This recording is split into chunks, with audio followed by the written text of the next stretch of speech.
அஸ்ஸலாமு அலைக்கும். நான் வெஜிடபிள் சூப்பு போட போகிறேன். பாதி சவுச்சோக்காய் எடுத்திருக்கேன்.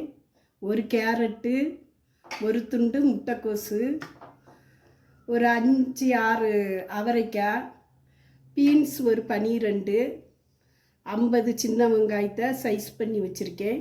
கொஞ்சம் எண்ணெய். இந்த ஸ்பூனுக்கு பிளாஸ்டிக் ஸ்பூனுக்கு 1 ஸ்பூனு இஞ்சி பூண்டு விழுது, 1 ஸ்பூனு ஜீரகமும் பெப்பரும் சேர்ந்து பொடிச்சு 1 ஸ்பூன் எடுத்திருக்கேன். சால்ட்டு. இன்னும் நம்ம வீடியோக்குள்ளே போகலாம். இப்போ நம்ம இந்த வெஜிடபிள் எல்லாம் கட் பண்ணணும். கொஞ்சம் பெரிய பெரிய துண்டாக எடுத்தாலும் கட் பண்ணாலும் ஒன்றும் இல்லை. நமக்கு குக்கரில் போட்டு நமக்கு அவிக்க தானே, அதனால் பெருசாக கட் பண்ணிவிடுங்க. கேரட்டு,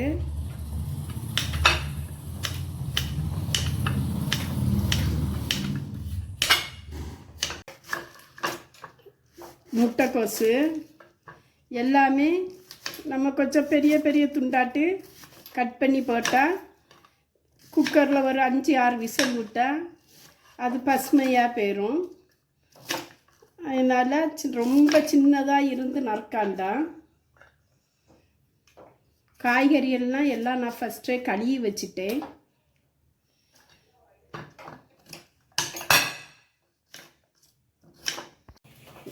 எல்லா காயும் நறுக்கியாச்சு. இதை நம்ம குக்கரில் போடலாம்.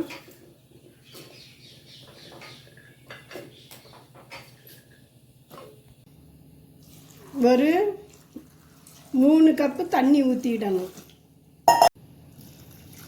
இந்த காய் மூங்க வரைக்கும் நம்ம தண்ணியை ஊற்றிக்கிட்டு குக்கரை மூடி கேஸை ஆன் பண்ணிடலாம். இப்போ குக்கரை மூடியாச்சு. ஒரு 7 விசில் வரட்டு, அதுக்கப்புறம் பார்க்கலாம். இது 7வது விசில். கேஸை ஆஃப் பண்ணிடலாம். இப்போ நம்ம குக்கரை திறந்து பார்த்துடலாம்.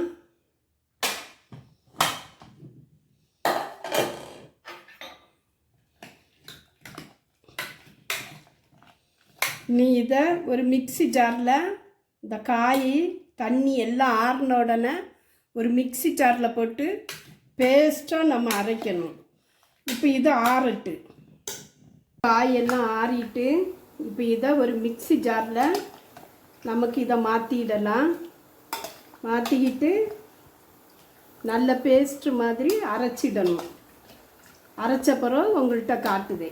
நல்லா பேஸ்ட்டு மாதிரி அரைச்சிட்டு இதன்னும் நம்ம ஒரு அலசையில் இருக்கணும்.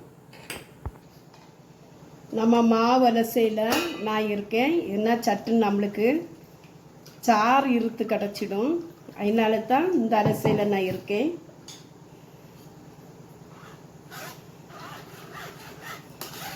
நம்ம அரைச்சதில் நம்மளுக்கு எவ்வளவு சூப்பு வேணுமோ நீங்கள் அதுக்கு தக்கன கொஞ்சம் தண்ணி சேர்த்துடுங்க. ரொம்பையும் தண்ணி சேர்க்காண்டாம், டேஸ்ட்டு மாறிடும். நான் எல்லா சாறையும் பிழிஞ்சு எடுத்துட்டேன். இந்த சக்கை இருக்குது. உங்களுக்கு தேவைன்னா இந்த சக்கையில் ஒரு 1/2 கிளாஸ் தண்ணியை ஊற்றி திரும்ப இருக்கலாம். இது தேவையில்லை நமக்கு. எனக்கு இவ்வளவு சாறு கிடச்சிருக்கு. இன்னும் நம்ம இதை எப்படி செய்யணும் வீடியோக்குள்ளே போகும். ஒரு வடைச்சட்டி வச்சுருக்கேன். கேஸ் ஆன் பண்ணிடலாம். இந்த தேங்காய் எண்ணெயை இதில் ஊற்றலாம். எண்ணெயெல்லாம் ஜாஸ்தி ஊற்றாண்டா. ஒரு 1.5 ஸ்பூன் எண்ணெய் ஊற்றினா போதும். சின்ன வெங்காயம்,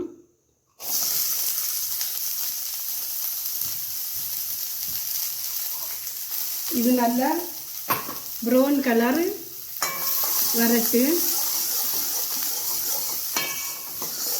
நல்லா சைனிங்காக வந்த பிறகு இந்த இஞ்சி பூண்டு பேஸ்ட்டை இதை நம்ம இதில் போடணும். நான் ஒரு ஸ்பூன் சொல்லியிருந்தேன்ல, பிளாஸ்டிக் ஸ்பூனு, அதுக்கு கோபுரம் மாதிரி நீங்கள் இஞ்சி பூண்டு பேஸ்ட் எடுத்துருங்க. நம்ம எடுத்து வச்ச சூப்பை இதில் ஊற்றலாம்.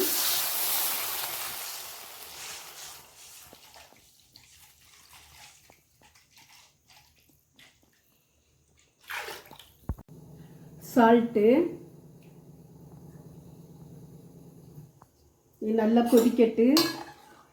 கொதித்த பிறகு நமக்கு பெப்பர் பொடி தூவணும். இப்போ நல்லா கொதிக்க வரட்டு பாருங்க. நல்லா கொதி வந்தாச்சு. இன்னும் ஒரு 2 நிமிஷம் கொதிக்கட்டு. கொதித்த பிறகு நமக்கு பெப்பரை போடலாம். இன்னும் ஒரு 2 நிமிஷம் கொதிக்கட்டு. இந்த ஸ்பூனுக்கு 1 ஸ்பூனு கோபுரம் மாதிரி மிளகு சீரகம் பொடி எடுத்திருக்கேன். இதை இதில் தூவலாம். உங்களுக்கு இன்னும் கொஞ்சம் ஜாஸ்தி வேணும்னா நீங்கள் போடலாம், பிரச்சனை இல்லை.